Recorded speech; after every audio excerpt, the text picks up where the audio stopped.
Halo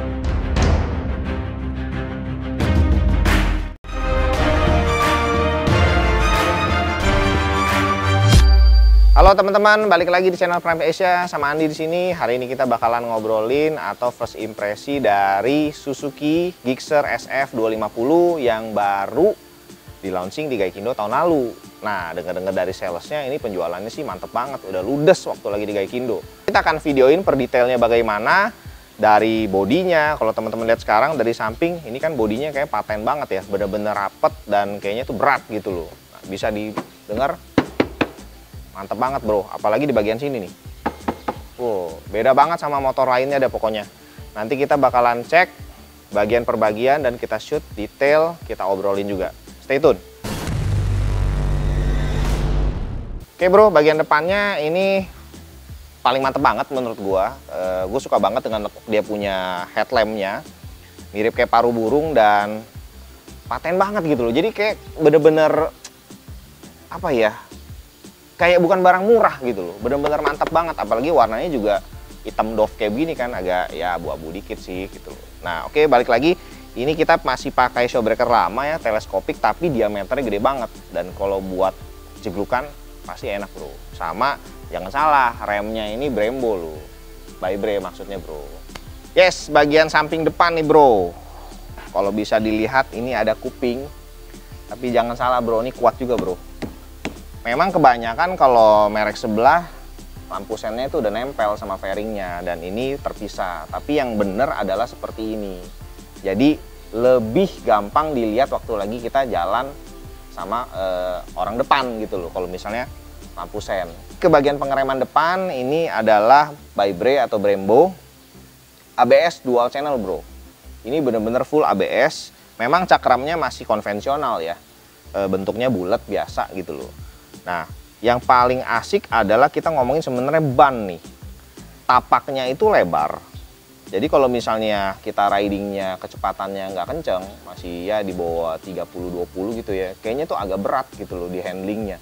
Tapi begitu sudah cepat, udah kenceng, itu enak banget bro buat belok, buat lekuk-lekuknya gitu loh. Jadi waktu kita nikung itu sedep banget. Apalagi lebar tapaknya. Dan memang ini kelihatannya kan lebih pendek ya, nggak gembung gitu loh. Lampunya full LED, kalau lampu sennya tadi ya sayangnya belum LED ya. Cuman cukup kuat bro. Oke. Yang menarik adalah bagian spionnya. Spionnya bisa ditekuk sampai bawah. Tuh. Jadi kalau misalnya kita parkir di pinggir jalan, trotoar, pacar mau make up, itu gampang bro. Tinggal duduk aja di trotoar, langsung kelihatan. Speedometer full digital dan disuruh go, otomatis kita harus ngebut ini sebenarnya ini motor. Oke, bercanda bro. Ini bagian kiri settingannya biasa trip A trip B, kilometer sama ya apa namanya konsumsi bahan bakar. Lalu sebelah kanan nih adjust ini cukup menarik karena ternyata limiternya kita bisa setting. Mungkin bukan limiter ya, tapi kayak indikator saatnya pindah gigi gitu loh. Nanti lampu yang di sini akan nyala. Jadi kita bisa set dari 7 sampai 12. Stangnya bener-bener paten banget. Kalau teman-teman bisa lihat ini bener-bener tebel banget dan terkesannya tuh gagah gitu loh. Gagah dan berat sih sebenarnya. Ya tadi balik lagi kalau misalnya kita jalan pelan itu bannya kan dia lebar. Nah itu kita berasanya bakalan agak berat gitu loh. Tapi kalau misalnya udah kenceng itu handlingnya nikuknya bakalan enak banget gitu loh. Jadi babat aja langsung.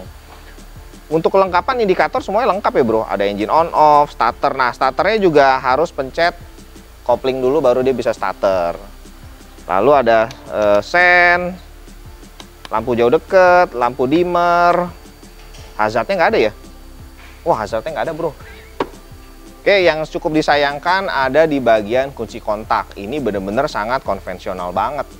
Kayak motor masih tahun 90-an sih sebenarnya. Jadi nothing new untuk bagian kunci. Jadul bro.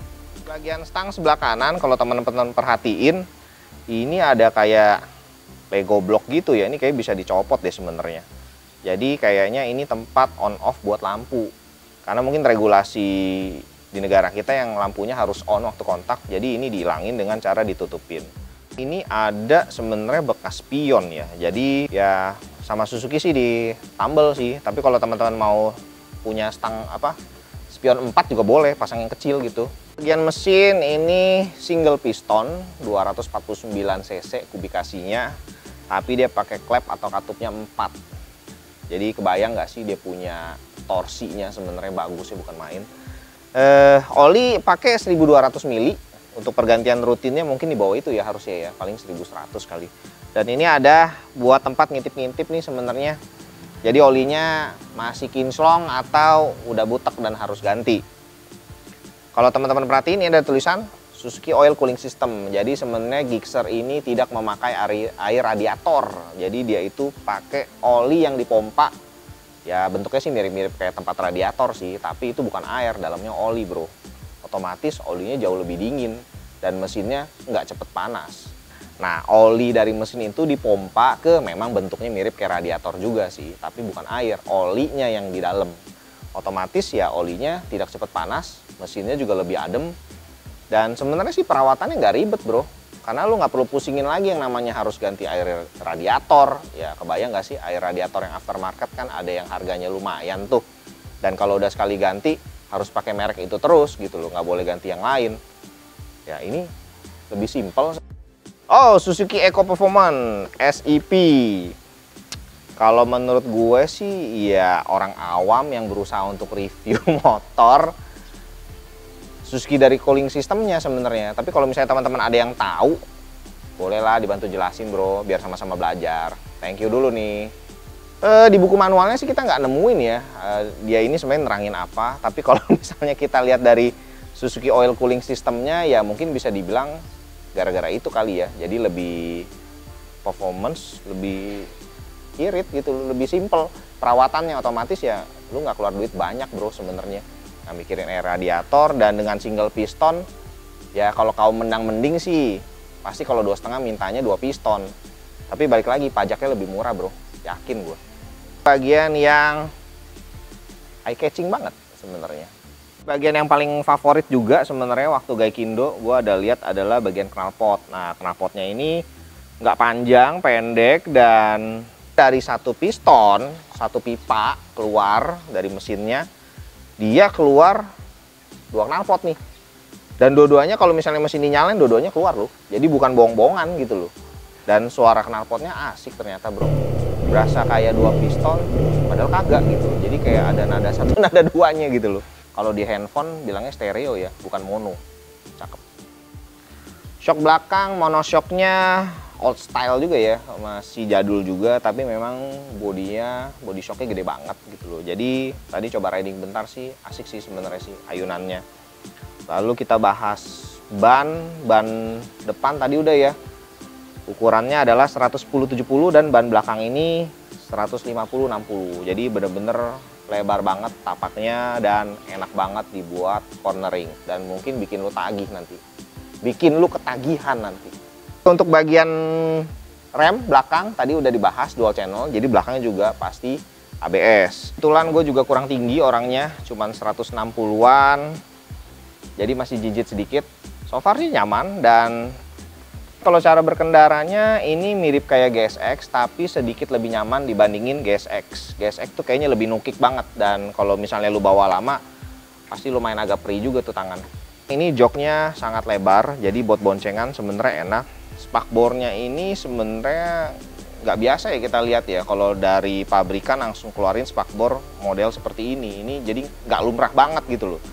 Dan biasanya kalau kita lihat spakbor kayak gini kan variasi atau tambahan. Jadi kita memang nggak ada spakbor belakang, dan biar nggak muncrat, kita belilah variasi aftermarket seperti ini. Cuman Suzuki udah keluarin langsung loh. Jadi dari pabrik langsung keluar udah ada seperti ini. Ya bisa dibilang ini ya inovasi tiada henti seperti ya dari Suzuki. Bagian bodi tangki di sini ini sebenarnya desain untuk ngejepit paha lu bro. Jadi kalau misalnya lagi jalan kenceng, enak banget ngegigit gitu ya badan. Dan waktu kita lagi cornering atau belok itu berasa banget, ini ngebantu banget.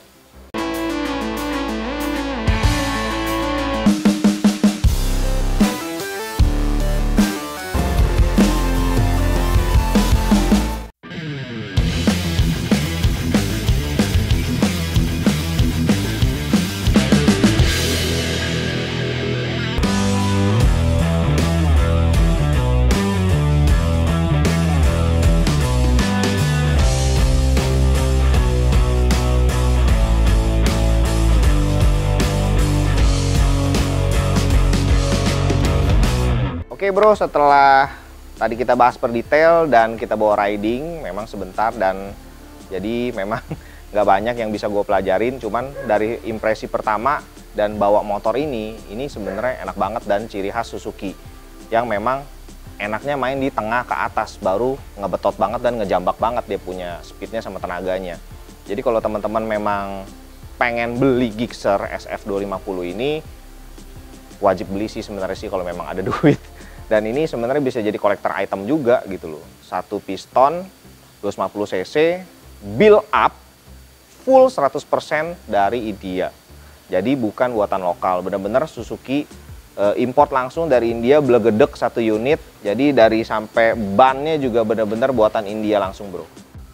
Oke bro, kesimpulannya adalah untuk Gixxer SF250 ini sebenarnya kalau lu pecinta Suzuki dan memang ya dulu juga gue sebenarnya pertama kali belajar motor gue pakai Suzuki Shogun.